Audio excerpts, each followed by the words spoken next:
اعوذ باللہ من الشیطان الرجیم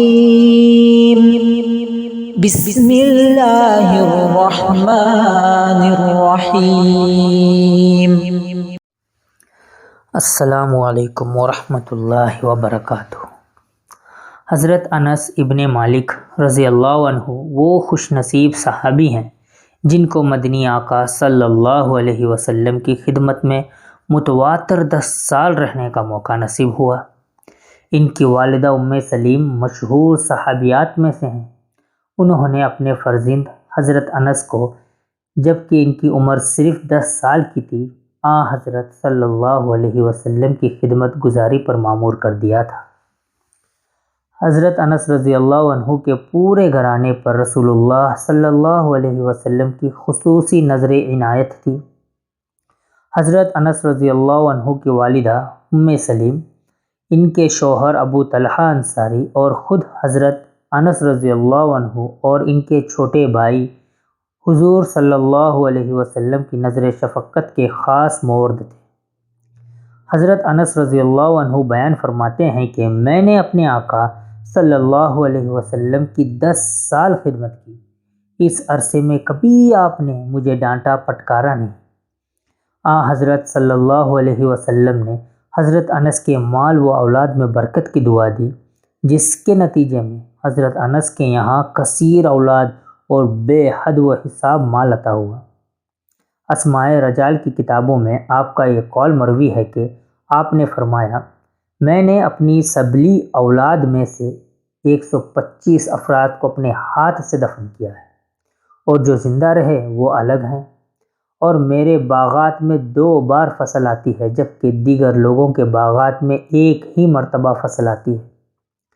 یہ عظیم صحابی روح الکائنات صلی اللہ علیہ وسلم کے خادم خاص فرماتے ہیں کہ ایک مرتبہ مجھے میرے آقا صلی اللہ علیہ وسلم نے بڑے پیار بھرے لہجے میں ارشاد فرمایا، اے میرے پیارے، اگر تم سے یہ ہو سکے تو ضرور کر لینا کہ تمہاری صبح و شام اس حال میں ہو کہ تمہارے دل میں کسی کی طرف سے کوئی کینہ نہ ہو۔ آگے آپ صلی اللہ علیہ وسلم نے فرمایا، میرے عزیز، یہ میری سنت ہے، اور جس نے میری سنت، میرے طریقے کو زندہ کیا، اس نے مجھ سے محبت کی، اور جو مجھ سے محبت رکھے گا وہ جنت میں میرے ساتھ ہوگا۔ حدیث بالا میں مدنی آقا صلی اللہ علیہ وسلم نے حضرت انس کو دلی صفائی کی نصیحت کی ہے کہ دل میں کسی کی بھی طرف سے کوئی کھوٹ، کوئی کینہ اور کپٹ والی بات نہ ہونی چاہیے۔ پھر آپ صلی اللہ علیہ وسلم نے فرمایا، یہ میری سنت ہے، اس کو زندہ رکھو۔ مجھ سے محبت رکھنے کا صلہ جنت میں میری معیت ہے، وہ جنت میں میرے ساتھ ہوگا۔ حدیث میں مذکور عمل بظاہر مشکل ہے، لیکن جو لوگ اللہ کی محبت چاہتے ہیں، محبوب حقیقی کا قرب چاہتے ہیں، جو باہمت ہیں، ان کے لیے خدا کی طرف سے آسانی کی راہیں ہموار ہو جاتی ہیں۔ اس سلسلے میں ایک اور حدیث حضرت انس رضی اللہ عنہ سے مروی ہے۔ آپ رضی اللہ عنہ فرماتے ہیں کہ ایک مرتبہ حضور صلی اللہ علیہ وسلم کے پاس ہم بیٹھے ہوئے تھے۔ آپ نے فرمایا، تمہارے درمیان ایک جنتی شخص آنے والا ہے۔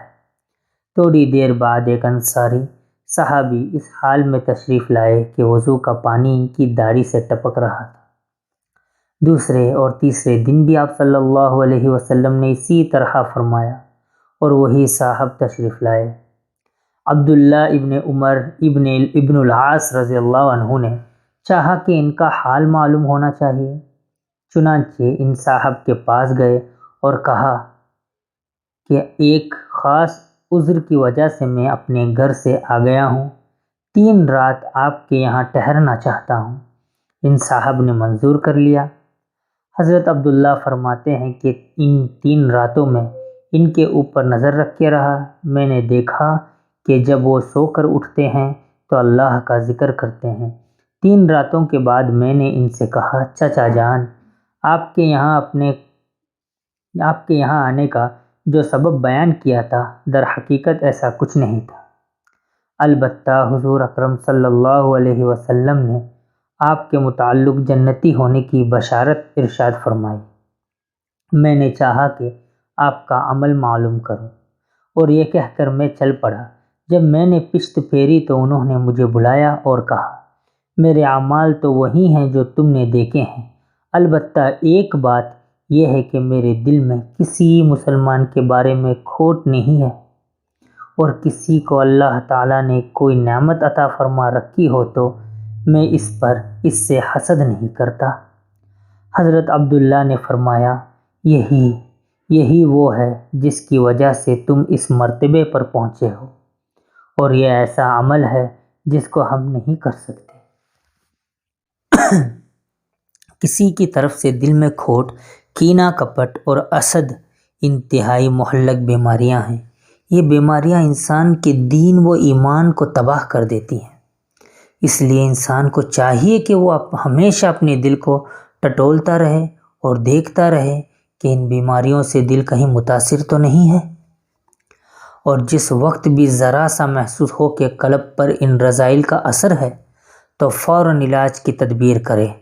ظاہر ہے ان بیماریوں کا علاج روحانی ڈاکٹروں ہی کے پاس ممکن ہے، اور روحانی ڈاکٹر اللہ والے ہیں، اس لیے اللہ والوں کی مجلس میں حاضری دیں، ان کو بغرض اصلاح اپنے رذائل سے مطلع کریں، پھر ان کے تجویز کیے ہوئے نسخے پر عمل کریں تو انشاءاللہ دل سے یہ مہلک بیماریاں ختم ہو جائیں گی۔ آج کہیں مرتبہ ایسا ہوتا ہے کہ احباب یا رشتہ داروں کے ساتھ گفتگو جاری رہنے کی صورت میں بعض ناگوار باتیں پیش آ جاتی ہیں، جبکہ آپس میں اس طرح کی ناگواریوں کا وقوع ناگزیر ہے۔